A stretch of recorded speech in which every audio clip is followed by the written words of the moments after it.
నన్ను అర్థం చేసుకోండి. తెల్ల బట్టలు వేసుకోవడం తప్పు కాదు, పెద్ద బైబిల్ పట్టుకోవడం తప్పేమి.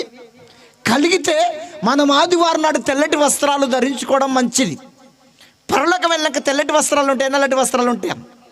అందరికీ వైట్ అండ్ వైట్. భూమి మీద 50,000 రూపాయలు పెట్టి పట్టుచీర కొనుక్కున్నా పరలోకంలో పట్టుచీర కట్టుకోవు. 50,000 రూపాయలు పెట్టి సూటు కొనుక్కున్నా పరలోకంలో సూటు వేసుకోవు. నీకు 100 తులాల బంగారం ఉన్నా పరలోకంలో ముక్కుకున్న ముత్యం అంత ముక్కు పుళ్ళు ఉంచారు. చెవులకున్నది, ముక్కుకున్నది, మెడకున్నది, చేతులకున్నది పరలోకం వెళ్ళాక కాళ్ళ కింద ఉంటుందంట. ఏడుంటుంది? కాళ్ళ కింద ఉంటుందంట.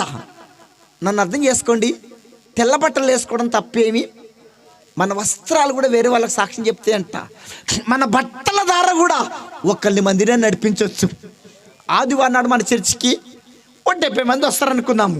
70 మంది అందరూ తెల్లటి వస్త్రాలు ధరించుకొని చర్చికి రండి. ఆరాధన అయిపోయినాక మీ వీధిలోకి వెళ్ళి నడుచుకుంటూ వెళ్తుంటే మీ వీధులు అంత ఏమంటారు? అబ్బాయి ఎంత బాగా వృత్తి తెల్లకొంగల్లాగా, అబ్బాయి ఎంత బాగా వృత్తి వద్దు తెల్లగా, వీళ్ళు ప్రభు పిల్లలు, వీళ్ళు దేవుని బిడ్డలు, వీళ్ళు చర్చికి పోయి వస్తుండ్రు, ఇక్కడ చర్చి ఉంది, వీళ్ళు యేసు ప్రభు నమ్ముకున్నారు. మన వస్త్రాలు కూడా వేరే వాళ్ళకి సాక్ష్యం చెప్తాయి. మన బట్టల ద్వారా కూడా దేవుణ్ణి మహిమపరచవచ్చు.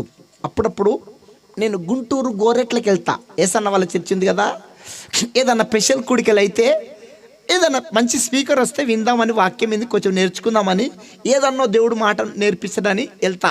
అక్కడ సేవకు సమర్పించుకునే సిస్టర్స్ ఉంటారు. అలా జాకెట్లు ఎట్టుంటాయి అంటే ఇక్కడ దాక్కుంటుంది, ఇక్కడ దాక్కుంటుంది గల్లా, ఇక్కడ దాక్కుంటాయి చేతులు, ఇక్కడ దాక్కుంటాయి.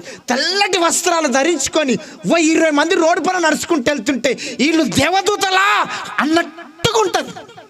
కానీ మన వస్త్రాలు అట్లుండే. చర్చికి వస్తూ కూడా యేసు ప్రభు నమ్ముకున్న వాళ్ళు కూడా మన వస్త్రాలు అట్లుండయి, గింతే ఉంటాయి, కొజ్జాలకు ఉన్నట్టు.